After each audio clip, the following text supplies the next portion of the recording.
Hey guys, welcome back to my channel. This is Anand and you're watching Physics Craze. So I'm shooting this on my iPad, so video quality थोड़ी ख़राब होगी but please adjust कर लेना. So कुछ students कुछ मेरे जो group के बच्चे थे वो रिक्वेस्ट कर रहे थे कि मैं जल्द से जल्द जितने भी मेमोरी बेस्ड क्वेश्चन हैं उनके सॉल्यूशंस प्रोवाइड करूँ. So yes, here it is. इस पूरे वीडियो में आपको जितने भी 10, 12 और 15 क्वेश्चंस हैं उनके मैंने डिटेल सॉल्यूशंस बताए हैं. प्लीज़ उसको एक बार चेक कर लो, एंड तक देखना. एंड आप लोग के लिए बहुत इंपॉर्टेंट न्यूज़ भी है, एक बहुत इंपॉर्टेंट सजेशन है मेरा, ठीक है. तो वीडियो के एंड तक ज़रूर देखना और सीधा एंड मत देख लेना. चलो bye bye, enjoy the video. This is the first question. इस क्वेश्चन में हमें RMS speed of oxygen is given at some temperature T and it is given it is equals to RMS speed of another element and the temperature of that element is T/16. so यहाँ पे it is given कि हमें RMS speed का formula use करना है. we have two formulas. VRMS, for VRMS we have two formula 3 kBT by small m where small m is the mass or VRMS is root of 3 capital RT by capital M where capital M is the molar mass. So always remember, if mass is not given we always have to use this formula. For oxygen, as we know oxygen कभी भी mono atomic form में नहीं रहता है, हमेशा die atomic form में होता है, मॉलिक्यूल फॉर्म करता है. तो उसका जो मोलर मास हो जाएगा दैट विल बी 32. अब क्वेश्चन में हमको क्या दिया है, V R M S of oxygen. V R M S of oxygen is equals to V R M S of another element. अब वो एलिमेंट कौन सा है that we have to find. अब फॉर्मूला यूज़ कर लेते हैं डायरेक्ट. यहाँ पे अगर हम लोग इसको स्क्वायर कर देंगे then also it will be the same because दोनों साइड का स्क्वायर हो रहा है. तो यहाँ पे क्या हो जाएगा, 3 capital R T1 divided by M1 is equals to 3 capital R T2 divided by M2. Why T1 T2? Because the temperatures are different. ये कैंसिल हो गया. We have to find M2. M2 अगर हम लोग फाइंड आउट करेंगे तो it will B T2 over T1 into M1. अब आप इसे फॉलो सारे वैल्यूज़ पुट कर दो. So you will get M2 equals to T/16. It will be 1/16 into 32 which is equals to 2. And 2 जो मॉलिकुलर मास है वो आपके हीलियम का होता है. सो इसका जो करेक्ट आंसर होगा वो हो जाएगा helium gas. Let's move on to another question. The next question was, if this is the equation and this is the condition given then what will be the graph. So it is very easy, एकदम straightforward question है, इसमें कुछ करना ही नहीं था. dy/dx plus x equals to separable variable form लगाना था बस. यहाँ पे आपको y dy equals to -x dx हो जाएगा. उसको सेपरेट कर लो, x को एक तरफ y को एक तरफ कर लो एंड इसको इंटीग्रेट कर लो तो you will get y² / 2 is equals to -x² / 2. Indefinite integral है तो एक कांस्टेंट ऐड हो जाएगा. So from here you will get x² + y² over 2 equals to c. So it is exactly looking like a circle but actually पहले constant का value निकालना पड़ेगा and for that we have this. At x equals to 1, y is 0. So we have to find the value of c for the final answer and we can get this is from this given condition at x equals to 1, y equals to 0. And if we'll put this condition here we'll get c equals to half. x का value 1 put कर दो, y का value 0, you will get c equals to half. So from that we can write x² plus y² equals to 1. This will be our final answer and it is representing circle of radius 1. Let's move on to the next question. A process follows two paths. So it is thermodynamic process. Let's consider from point A to point B. It is following two paths. This is path 1 and this is some another path 2. In this path 1 what we have, work done is 30 joule and heat absorbed is 50 joule. So basically we have to use thermodynamic law. Thermodynamic law क्या है, dq is equals to du plus dv where du is what, आपका change in internal energy. इस पूरे equation में only u is the quantity जो state function है, path function नहीं है, यानी it only depends on initial and final path. तो जब पाथ कुछ भी हो बट उसका initial and final point same है तो ये जो डी यू होगा वो दोनों प्रोसेस के लिए, दोनों पाथ के लिए सेम होगा. Change in internal energy along path 1 is equals to change in internal energy along path 2. अब हम लोग यहाँ पे 1 और 2 सब्सक्रिप्ट यूज़ कर लेते हैं. For path 1 the equation will be this much and for path 2 the equation will be this much, du2 plus dw2. अब यहाँ पे हम लोग को क्या क्या दिया है देखो. वी नो कि du1 is equals to du2. From this condition what I can write dq1 minus dw1, sorry my bad, यहाँ पे 1 आएगा, that should be equals to dq2 minus dw2. अब हम लोग को देखो दिया क्या है, what we have work done in the first process and heat absorbed is 50 joule. Second part में हमको हीट दिया है, वर्क डन निकालना है, यानी dW2 को हम लोग को फाइंड आउट करना है. सो from this what I can right my dW2 is dQ2 plus dW1 minus dQ1. अब आप लोग को बस इसमें क्या करना है, फाइनल वैल्यूज पुट करने. Now from the given equation heat is absorbed in the path 1, so dQ1 will be plus 50. Work done यानी work done by the gas, यहाँ पे जब हम लोग यहाँ पे प्लस यूज़ कर रहे हैं it means we are considering initially the work done by the gas, and because of that dW1 is also will be plus 30 joule. Heat absorbed in the second process is dQ2 which is equals to plus 30 joule. Now put all the values here. You will have dW2 which is, this is 30 plus 30 60 minus 50 which is equals to 10 joule plus 10 joule. Yani the work done by the gas in the second process is 10 joule. Let's move ahead. Find. So here what we have to find moment of inertia about an axis which is at distance r by 2 from the center of solid sphere. So let's draw a solid sphere. Here we have a solid sphere. This is my axis which is passing through the center, and we know that for solid sphere this is the center of mass, the center point is, and about this axis the center of mass is nothing but 2 by 5 mr square, where r is the radius of the sphere. Now what we're gonna do, we have to find the moment of inertia about this axis. Now this axis can be in any direction, but we'll be going to use the parallel axis theorem, and because of that we are drawing parallel to the given axis which is passing through the center of mass. So we have to find moment of inertia about this axis, and the distance d, which is d, we write in general form we write the distance between these two axes as d. So from parallel axis theorem what I can write this I, the moment of inertia about this axis is nothing but ICM plus capital M, which is mass of the sphere, into d square. Now we know that ICM is what, it is 2 by 5 capital M r square plus small d is capital M r square by 4. Now if you'll add all of these you will get I is equals to 13 by 20 M r square. This is the final answer for this question. Now let's move ahead with the next question. The next question is very easy. Here what we have considered n1 number of ideal gas particle enclosed in volume V1. Now initially we have volume V1, let's say, and inside this we have particles n1. Now if the volume is changed to V2, now we have changed the volume to V2, I don't know what is this volume. I'm considering ki volume is decreased, let's say, and the number of particle is reduced by half. So let's say the number of particle is n2. So because of that the mean free path becomes 4 times of initial value. यानी इस वाले box में particles का जो mean free path है it becomes 4 times of this initial value. For this let's say the mean free path is represented by lambda 2. For this it is represented by lambda 1, and we know from the given equation यहाँ पे number of particle is reduced लिखा हुआ है. So n2 is it is reduced by half, so n2 will be n1 by 2.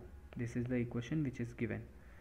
Now what is the equation of what is the formula of mean free path in terms of number density? It is very easy. Lambda is equals to 1 over root of 1 divided by root of 2 pi small nv, or we can also say eta d square, where d is the diameter and nv is what, it is the number density. So it can be written as number of particles in per unit volume. Now since this lambda 1 is lambda 2 is becomes 4 times of lambda 1, it is given here. Lambda 2 is becomes 4 times of lambda 1. Just write all the values. You will have 1 over root 2 pi eta v1, sorry v2 for the second case, and here the molecules are same, so we don't have to write d1 or d2 because the diameter will be same, and here we'll get root of 2 pi eta v1 into d square. Let's cancel out every term which is getting cancelled, and what we have to find, we have to find the ratio of v1 by v2. Now once we get the ratio of eta v1 by eta v2, we can put this formula and we can have the required answer. So here from the given equation we can write eta v1 divided by eta v2, which is equals to 4. Now let's write all the values. Here we'll get n1 over v1 into v2 over n2 equals to 4.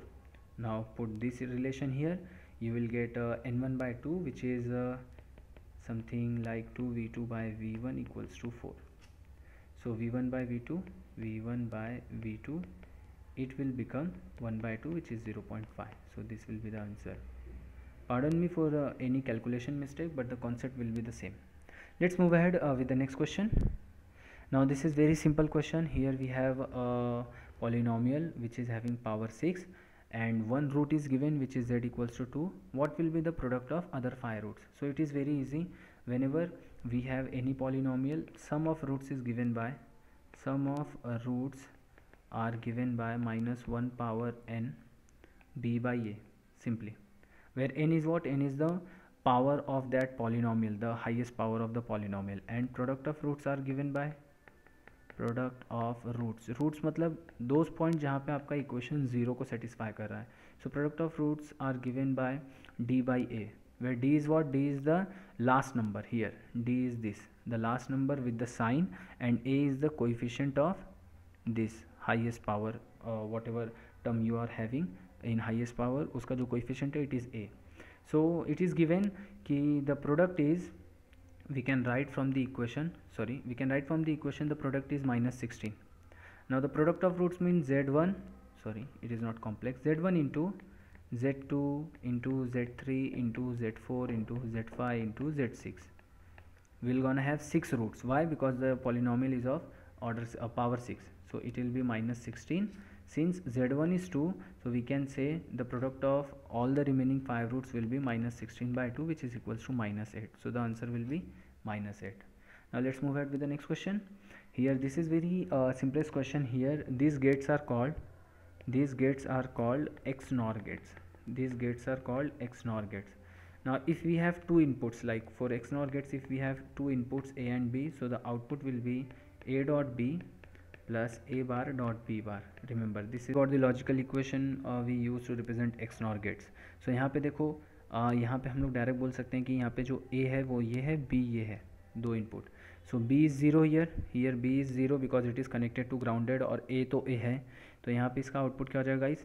आप यहाँ पे put करके देखो, A is A dot 0 plus A bar is A bar dot 0 bar which is 1. सो किसी भी input का 0 से जब डॉट होता है, which is obviously AND gate, तो इसका रिजल्ट हमेशा 0 आता है, और इसका रिजल्ट A बार पे डिपेंड करता है. Because if A bar will be 0, so 0 dot 1 is 0, and if A bar is 1, so 1 dot 1 is 1. So the result will be only dependent on A bar. तो यहाँ पे आउटपुट कितना आ जाएगा? Your output will be A bar. Now यही output किधर follow हो रहा है? इसके सेकेंड वाले XNOR गेट के इनपुट पे. तो यहाँ पे इनपुट होगा A bar और यहाँ पे इनपुट होगा A. तो इसके लिए क्या इक्वेशन बन जाएगा? सेम इसी चीज़ को यहाँ पे फॉलो करो. A dot B means A dot A bar plus A bar dot B bar. तो A bar dot B bar यानी A bar का बार. So it is simply meaning A. So how we gonna rectify this? देखो, अगर A को आप 0 रखोगे तो ये 1 हो जाएगा. सेम आपने 0 रखा है तो ये 1 हो जाएगा, तो इसका आंसर 0 आ जाएगा, simple.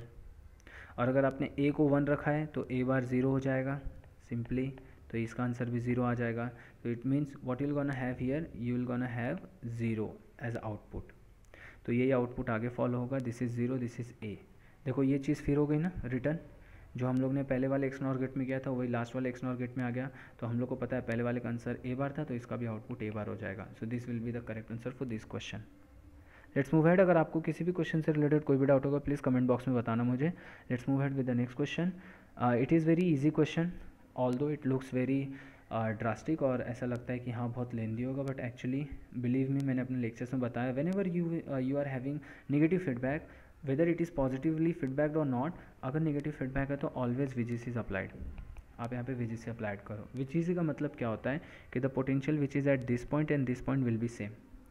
Now see, since 1 volt is connected here, तो कुछ करंट ऐसे जाएगा, ठीक है, और यहाँ पे तो करंट 0 होता है, वी नो, तो कुछ करंट नीचे की तरफ चला जाएगा which is given by I0, और कुछ करंट यहाँ से आएगा या राइट साइड जाएगा, I don't know. Let's say direction of current यहाँ पे हम लोग कुछ डिफाइन नहीं कर सकते, बट वी आर श्योर कि यहाँ पे 0 एम्पियर करंट जाएगा inside the op amp. So let's say कि यहाँ पे जो पोटेंशियल है वो है Vx. लेट्स से देखो सेम पोटेंशियल यहाँ पे भी फॉलो होगा इस जंक्शन पे, और ये जंक्शन क्या है, this junction is the potential across this R L. तो यहाँ पे भी पोटेंशियल कितना हो जाएगा, वी एक्स हो जाएगा अक्रॉस दिस आर एल। तो यहाँ पे भी पोटेंशियल क्या हो जाएगा, V x. We are assuming यही V x V G C के अकॉर्डिंगली यहाँ पे भी वी एक्स हो जाएगा एट दिस पॉइंट। अब आप लोग करना क्या, आप लोग को वी एक्स और वी नॉट के बीच में रिलेशन निकालना है, दैट्स इट। अब चलो इस वाले ऊपर वाले लूप में ये अपर लूप देख लेते हैं और ये लोअर लूप देख लेते हैं, ठीक है।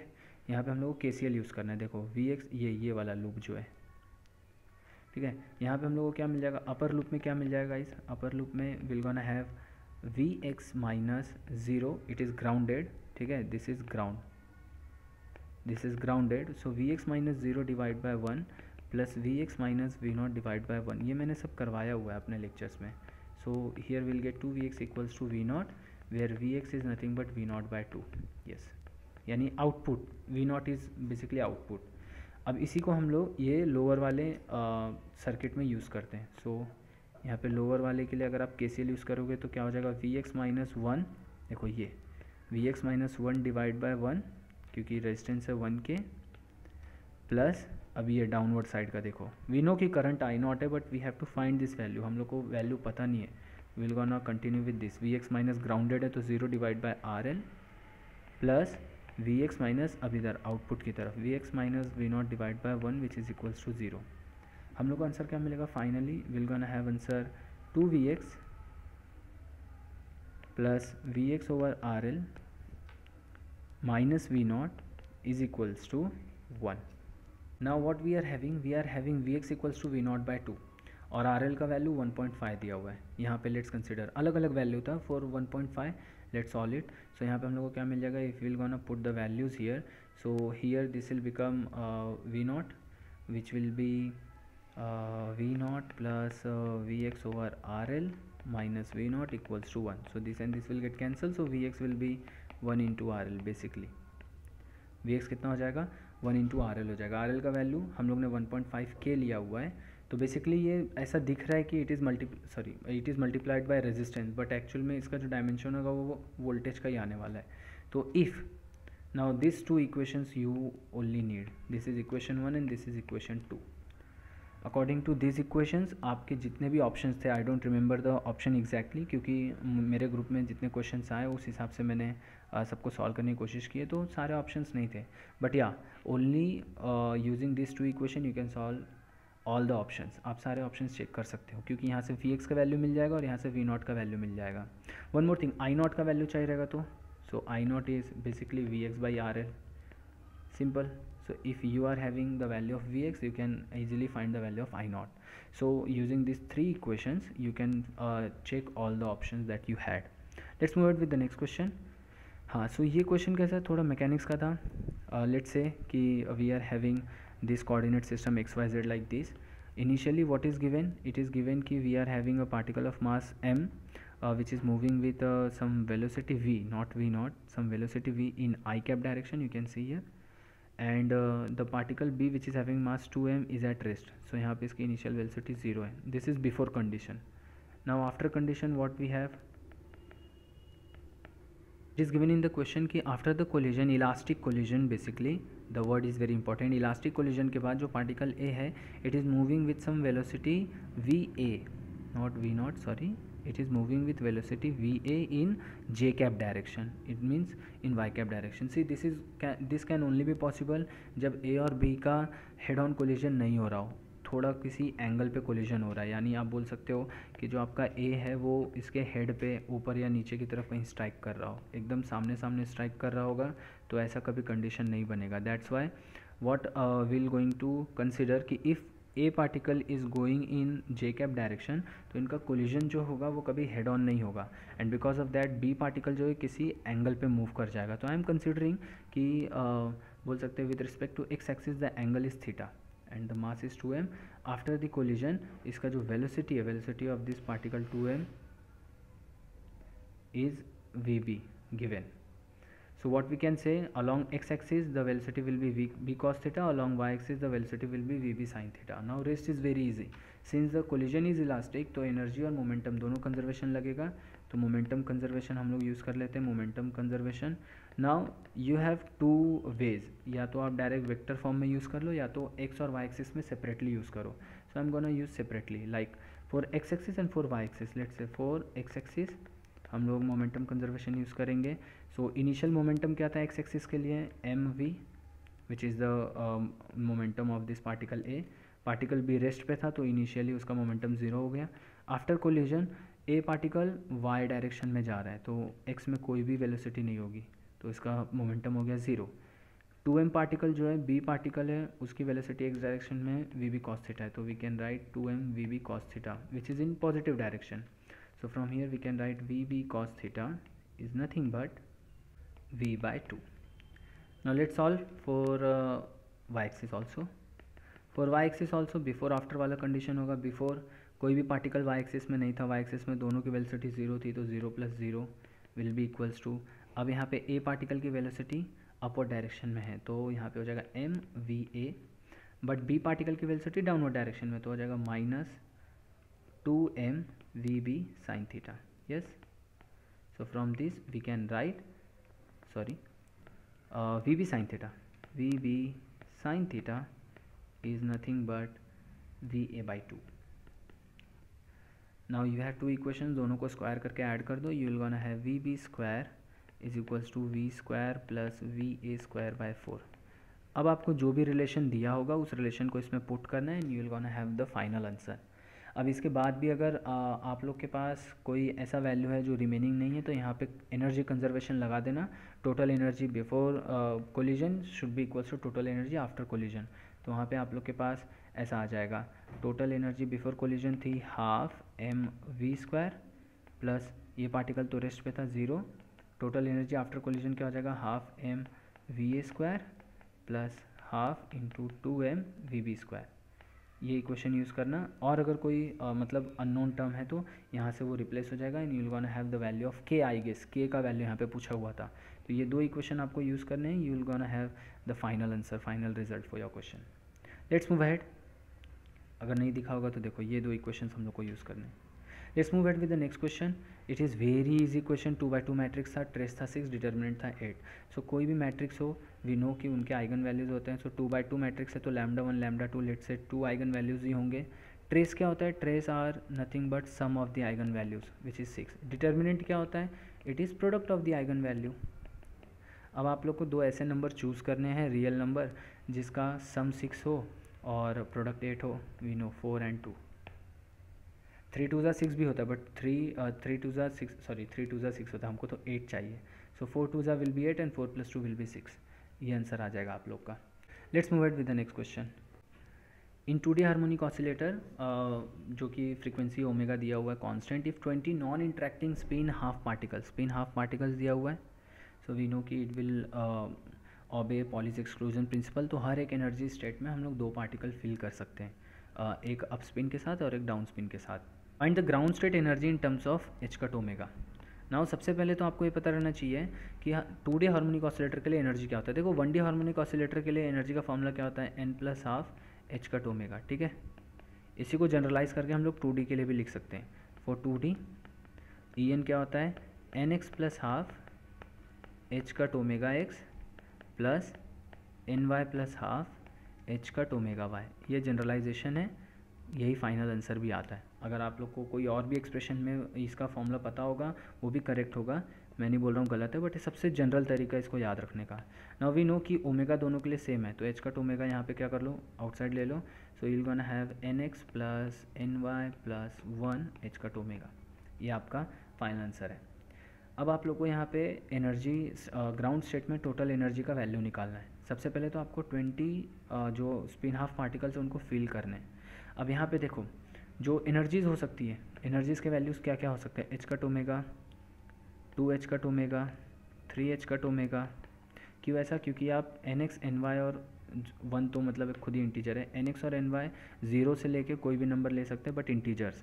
तो इसका जो आंसर आने वाला है वो इंटीजर ही होने वाला है. तो H cut omega, 2 H cut omega, 3 H cut omega, 4 H cut omega, 5 H cut omega let's से.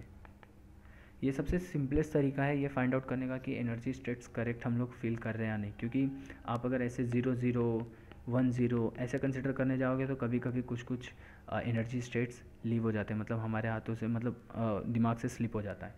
अब देखो एच कट ओमेगा एनर्जी कब होगी? एच कट ओमेगा एनर्जी तब होगी जब एन एक्स का वैल्यू ज़ीरो होगा, एन वाई का वैल्यू भी ज़ीरो होगा, और कोई पॉसिबिलिटी है ही नहीं कि किसी और एन एक्स एन वाई के पेयर के लिए हम लोग को एनर्जी एच कट ओमेगा मिलेगी। तो इसका मतलब only one state is there. Two H cut omega energy कौन कौन से N X N Y pair के लिए मिल सकता है? Here we are finding the pair of N X and N Y, क्योंकि N X can be 0 to any value 1 2 3 कुछ भी, और N Y is also 0 to any value.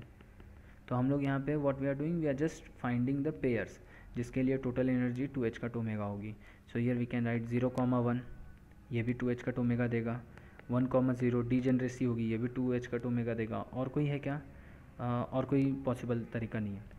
3h cut omega के लिए ऐसे ही 1 1 0 2 2 0, और कोई नहीं। 4h कट ओमेगा के लिए 1,2 2,1 0,3 एंड 3,0। ये 4 ऐसे एनर्जी स्टेट है जिसका टोटल एनर्जी है 4h cut omega. 5h cut omega के लिए देखते हैं पहले कि हम लोग पार्टिकल्स को फिल करके हमारे पास पार्टिकल्स बचे भी है कि नहीं।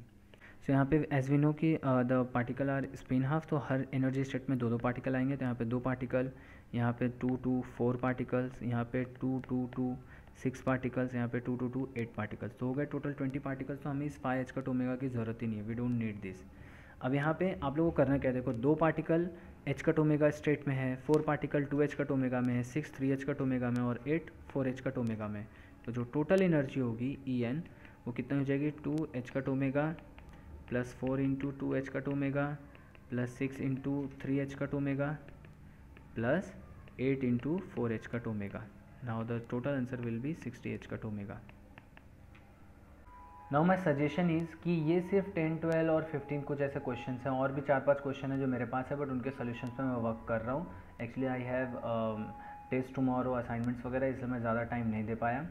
एंड एक चीज़ याद रखना कि बहुत सारे लोगों ने यूट्यूब पे वीडियोस डाल दी हैं कि what is the expected cut off and everything blah blah blah. हमेशा याद रखना है जो 10 15 और 20 क्वेश्चंस के बेस पर कोई भी जजमेंट हो रहा है, ये जजमेंट एक्यूरेट नहीं है, क्योंकि कोई भी पेपर सेट करें वहाँ पे 10-15 क्वेश्चन ऐसे होते हैं जो सबसे ईजीएस्ट होते हैं, और ये जितने भी क्वेश्चंस मैंने इसमें अटेंड किए हैं, या आप लोग ने और 2-4 क्वेश्चन जो मुझे भेजे हैं, वो ईजीएस्ट क्वेश्चन की कैटेगरी वाले हैं। तो इनके बेस पे कभी भी एक्सपेक्टेड कट ऑफ आप नहीं बता सकते, क्योंकि 95% स्टूडेंट्स इन्हें अटेंड करके आए होंगे। कुछ लोगों से कुछ मिस्टेक भी हुई होगी, बट यस इसके बेस पे आप एक्सपेक्टेड कट ऑफ नहीं डिसाइड कर सकते, क्योंकि अभी रिमेनिंग 40 या 45 क्वेश्चंस हैं। वो कितने टफ थे, कैसे नहीं थे, जब तक रिस्पॉन्स शीट नहीं आ जाता तब तक मैं उसके बारे में कुछ नहीं बता सकता। तो इसलिए प्लीज़ कमेंट बॉक्स में ये सारी चीज़ें नहीं लिखना। Best of luck for the JEST exam. Preparation करते रहो, कोई टेंशन मत लो, जो होना है रिजल्ट आ जाएगा। Bye bye.